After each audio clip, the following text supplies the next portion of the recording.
பெற்றோர்கள் தன்னுடைய குழந்தைகள் அதுவும் பையன்கள்லாம் தான் தோன்றித்தனமாக சொல்வார்த்தை கேட்காத பிள்ளைங்களா இருந்தாலும் வருத்தப்படுவாங்க.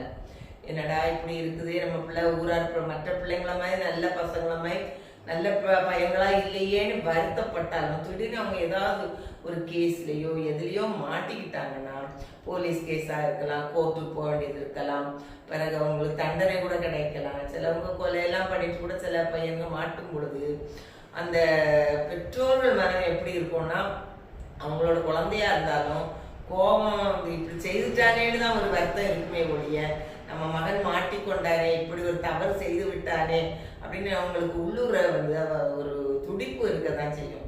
அதுதான் தான் ஆடாவிட்டாலும் தன் தசை ஆடும். தன் பையன் எப்படியாவது அதுல இருந்து தப்பிச்சு வந்துட மாட்டானா, எல்லாரையும் போல நல்ல வாழ்க்கை வாழ மாட்டானான்னு தான் ஒவ்வொரு பெற்றோரோட நினைப்பாங்க. இதுதான் ஒரு துடிப்பு.